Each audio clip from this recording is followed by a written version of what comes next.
Phone చేసిన వెంటనే వచ్చినందుకు మీ అందరికి చాలా థ్యాంక్స్ రా. మిమ్మల్ని అందరినీ ఈడ పిలవడానికి ఇంకో బలమైన కారణం ఉండాలి. నేను ఇక్కడికి ట్రాన్స్ఫర్ అయ్యి వచ్చాక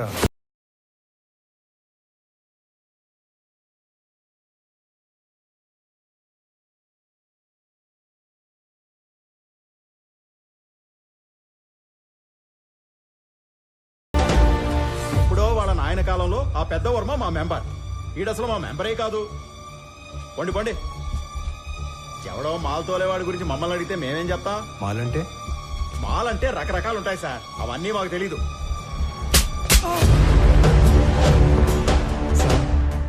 మాల్ అంటే ఎర్రచందనం సార్.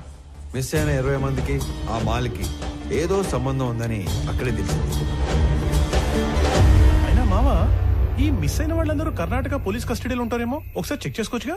సలీం, ఆ లిస్ట్ లో ఉన్న వాళ్ళు ఎవరు పోలీస్ కస్టడీలో లేరు. ఆల్రెడీ చెక్ చేశాం.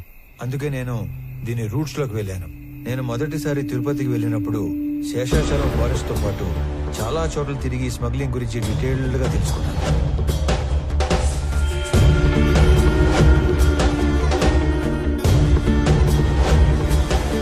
ఈ టోటల్ స్మగ్లింగ్ నెట్వర్క్ లో మొత్తం 5 లేయర్స్ ఉంటాయి.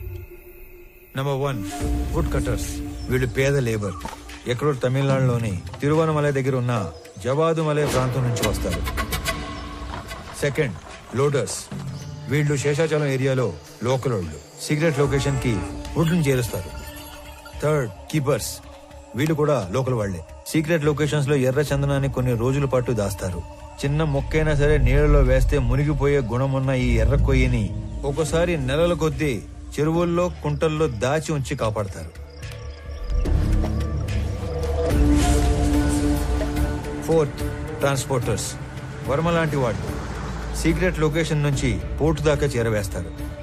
Fifth, exporters. వీళ్ళ కంపెనీల పేర్ల మీద ఎర్ర చందనాన్ని గ్రానైట్, ఫుడ్ లేదా టొబాకో పేరుతో ఎక్స్పోర్ట్ చేస్తారు.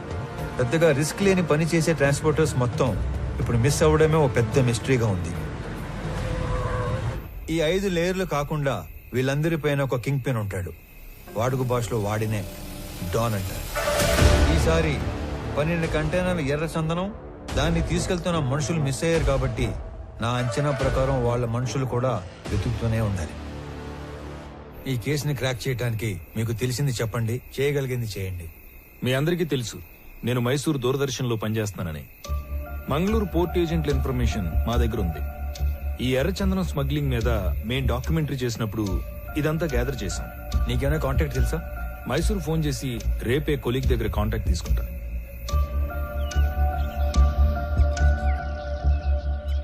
నేను నీకు రాత్రి చెప్పినట్టుగానే మా ఆఫీస్ లో కొలీగ్ కి ఫోన్ చేసి కాంటాక్ట్ తీసుకున్నాను. నువ్వు అనుమానించినట్టే పోర్ట్ ఏజెంట్ అప్పుడు మిస్ అయిన మాల్ కోసం తిరుగుతున్నాడంట. నువ్వు వెళ్ళి కలవచ్చు. సరే మరి నేను వస్తా. అలాగే.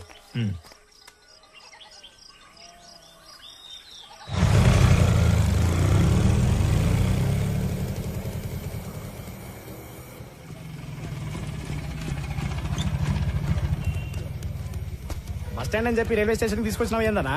చిన్న పని మీద వెళ్తున్నాను రా, నువ్వు వెళ్ళు. అన్నా ఇంతకీ ఆడికి పోతున్నావు? సురేంద్ర అని నీకు తెలియదులే, అతని మిస్సింగ్ కేసు పని మీద అర్జెంట్ గా మంగళూరు వెళ్తున్నా. ఇంట్లో మాత్రం నేను హైదరాబాద్ వెళ్తానంటే చెప్పాలి, ఓకేనా? వెళ్ళు వెళ్ళు వెళ్ళు వెళ్ళు.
అదిగో వాడేనమ్మా ఇట్టా నా బిడ్డ తీసుకుపోయినాడు. ఇదిగో ముఖం కూడా చూడడానికి లేకుండా కట్లు కట్టి తెచ్చి పట్టేసినాడు.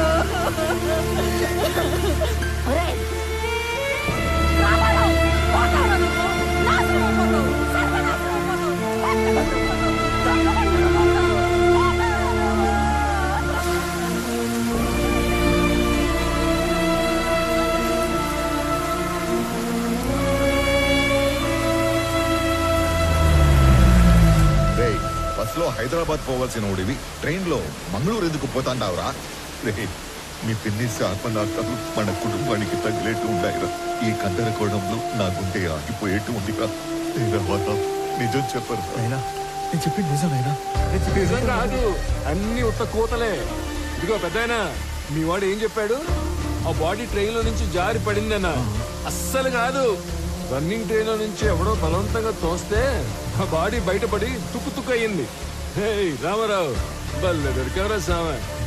ఈసారి ఉళ్ళ నువ్వు తప్పించుకోవటం నన్ను తిక్కమక్క పెట్టినంత తేలిక కాదు. గుడుం పట్టు పట్టేస్తా. స్టేషన్ పోదమ్మా. అరే నువ్వు కదలరా సామె, నేను ఎంక్వైరీ చేయాలి. రామారావు, ఇది నువ్వు ఇన్వాల్వ్ అయ్యే టైం కాదు. ఇప్పుడు మా ఇంట్లో ఎమోషన్స్ కంట్రోల్లో లేవు. అనవసరంగా నన్ను ఇరకాటంలో పెట్టాల్సిన అవసరం లేదు నీకు. ఉందిగా, అవసరం ఉంది. అవును, అప్పుడు మనం మొదట్లో కలిసినప్పుడు ఏదో చెప్పావు. క్రిమినల్స్ నేరం చేసినప్పుడు దొరకటం కన్నా పోలీసులకి అవసరం ఉన్నప్పుడు దొరకటం ఎక్కువ. అదే మరి ఇప్పుడు నువ్వు నాకు అవసరం. పాపా స్టేషన్ పా. పైగా ఈ జనాలందరూ చూస్తున్నప్పుడు నిన్ను స్టేషన్ తీసుకెళ్ళడం నాకు ఇంకా అవసరం కాదు. వాటన్నిటికంటే ముందు నీకు నీ జాబ్ అవసరం. నువ్వు పుట్టింది ఒంగోలు రైల్వే ట్రాక్ పక్కన ఒక చిన్న గుడిసెలో. మీ తాత మీ నాన్నకిచ్చింది ఆ గుడిసె 6 డజను పందులు.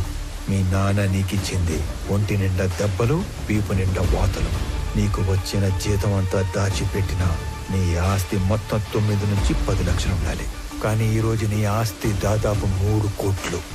దానికి సంబంధించిన పత్రాలు, పాస్బుక్లు అన్ని డీటెయిల్డ్గా నా దగ్గర ఉన్నాయి. పైగా పిల్లలు లేని మీ దూరపు చుట్టం ఒక పోలీస్ ఆఫీసర్ చనిపోతే చిన్నప్పుడు నిన్ను దత్తత తీసుకున్నాడని ఫేక్ సర్టిఫికెట్ పెట్టి కంపాషనేట్ అపాయింట్మెంట్ కింద ఈ పోలీస్ జాబ్ కొట్టేశావు. ఒక్క రిజిస్టర్ పోస్ట్ పంపితే దాంతో నీ జాబ్ మటాష్. చేతి